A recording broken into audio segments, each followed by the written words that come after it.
Irashaimase! Hello and welcome to Fitaurus Kitchen. I'm your host, Chef Fitaurus. It's time once again for Shoot 'em Up Saturday.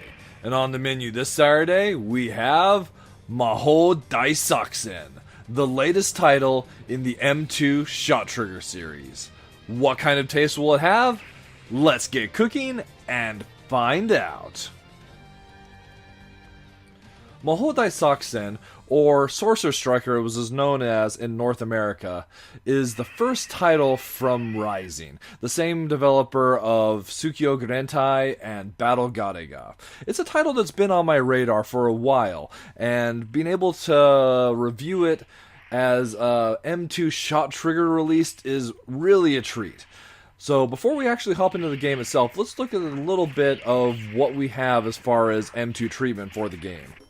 So as we go into the options setting, we have the usual settings that we see in a ShotTrigger release. There's the various game modes that we can look at. Looking at those, we have the base arcade. There's also super easy, duel, and custom. So duel might not make sense initially, but what it is, it's this really neat mode where you have the second player being controlled by the game. And it kind of works as an option, providing some extra firepower and some really unique gameplay. So it's a really neat mode to have in the game. Of course, custom allows us to change all the options. Super easy, that one's self-explanatory, and arcade is definitely also explanatory. So we have our background music as well. There's the option for the orchestral range, which is really good. The original arcade, or the PC version music. As far as Mahou Daisakusen, it only was ever ported to various PC platforms aside from the arcade itself, so that's why those are our sound options. As far as other settings, we have the ability to remap our controls, change our screen. There's all the awesome M2 gadgets. I really love this release for what they added to it. And then the sound. Going back to the game itself, we'll dump some credits into the machine and get started. So we have the ability to pick between 4 characters. They're very, well, most of them are your kind of standard, like, fantasy classes. We have the Fighter Kane, the Witch Cheetah, so this guy's a little bit of an exception, the Samurai Miyamoto, who is also a dragon, really awesome, and the Necromancer Bornum.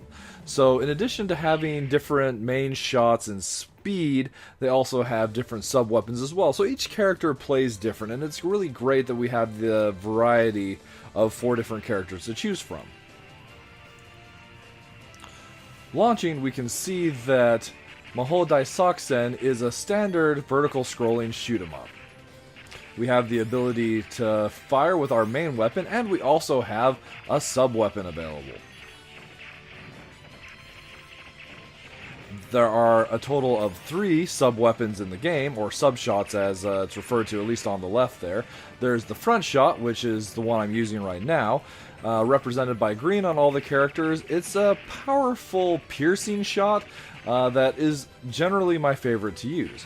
There's also a blue shot, which is the wide shot. We also have the red shot, which is a homing shot. As far as powering up your sub-weapons are concerned, there'll be fairies, at least in the main arcade mode, there'll be fairies that will drop books, and you pick those books up to power up your weapons. However, you can only power up your weapon if the book you're picking up is of the same type that you're currently using. Otherwise, you'll just swap to the other weapon and you won't increase in power. So it's important to know what drops throughout the course of the stage, especially when you're starting out the game, to build up your power. So what's part of why we're sticking with the front is we want to power this up, and we'll be able to do so throughout the course of the game. Now we're at level 2, the shot gets bigger, and we can deal even more damage to these enemies.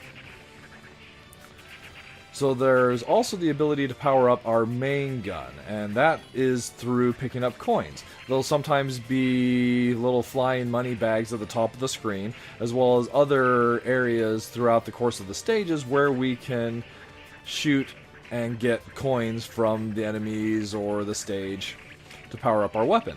There's a handy gauge over on the left side in the ShotTrigger gadgets that indicates our main shot level, as well as how many coins we need to get to the next one. So from level 1 to level 2, it takes 1 coin, and it just increases from there. Usually by 1, but then from the level 5 to the level 6, which is your maximum level shot, it takes a total of 12 coins to upgrade. If you happen to lose a life, you will lose your 1 level of weapon shot, as well as having all your sub-shot books fly out of you.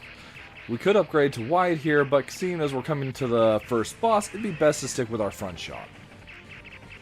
So while we're fighting the boss, we can also talk a little bit about some of the other awesome visual treats we have in the M2 shot gadgets.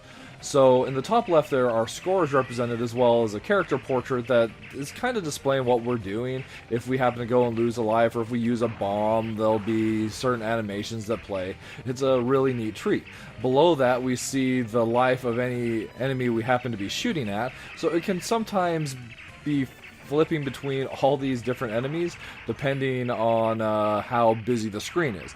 Below that is the rank graph. So this is uses the same rank, well, I'm not sure if it's 100% the same, but it uses a ranking system for your difficulty similar to Battle Galaga, which is of course active in most of the play modes for the ShotTrigger series, but it's nice to see where we stand with our difficulty.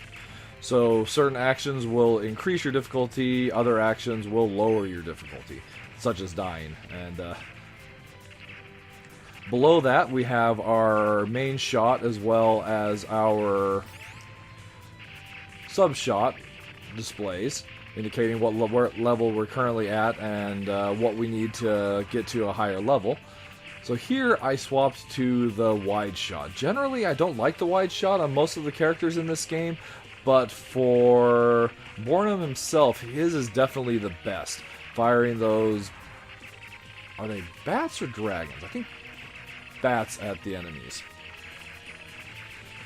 And below that we've got the dropped item, which I'm not 100% sure what that actually does. I am not sure that it's really all that relevant or important. And then we have the rival enemies.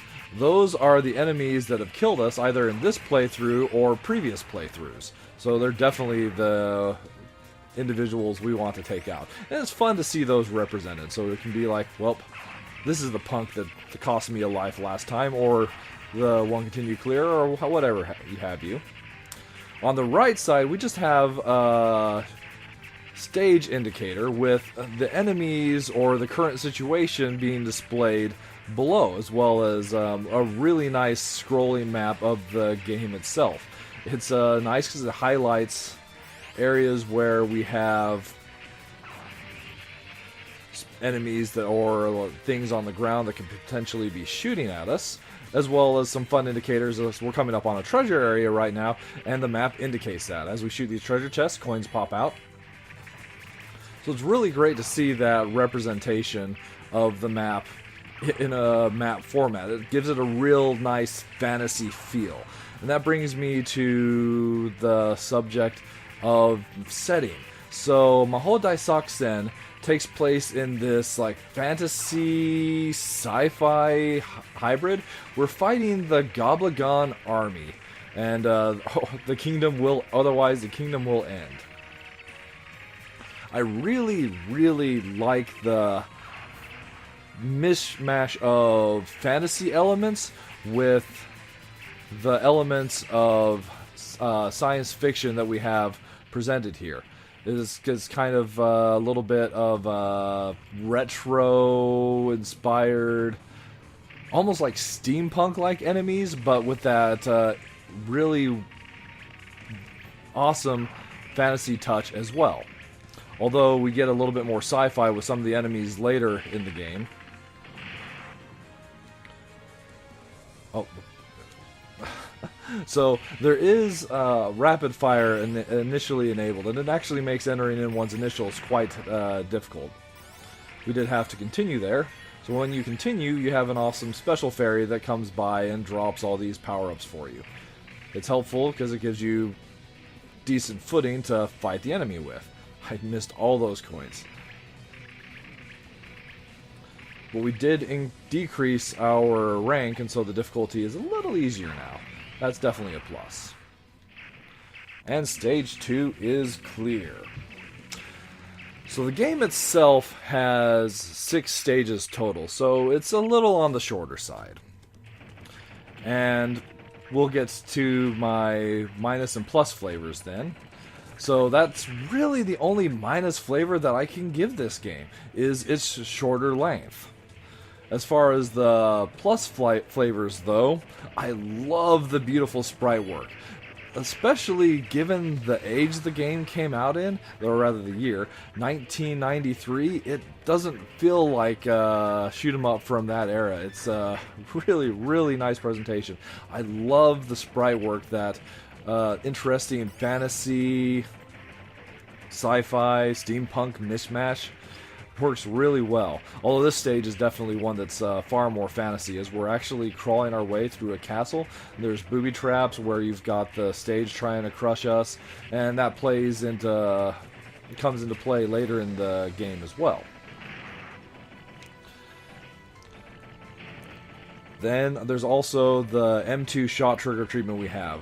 In addition to the usual arcade and the super easy modes that we have available, there's that really neat dual mode. Then we've got the different soundtracks. This has got to be my favorite ShotTrigger release so far, and they've all been excellent. Battle Garega, Dangan Feveron, and now Mahou Daisakusen. Definitely, if you can pick up this title off of the Japanese PSN, I would highly encourage you to do so, or wait for North American and European launch. Although at this point, I don't believe any plans have been announced for the ShotTrigger series past the release of Dangan Feveron, which I don't think still has a date. Anyway, there we have it. Mahou Daisakusen served up for your enjoyment. We'll jump right back in, play as Miyamoto for a little bit. This is an awesome title where if you're looking for a fun, retro, but simplistic shoot 'em up, I think this one will definitely fit that. It doesn't have all the extra secrets and bells and whistles that later Rising games have, but what's here is still a really enjoyable ride. Well, that'll just about wrap it up for this week's episode of Shoot 'em Up Saturday. As always, I want to thank you so much for coming out and joining me, and I hope to see you again next week.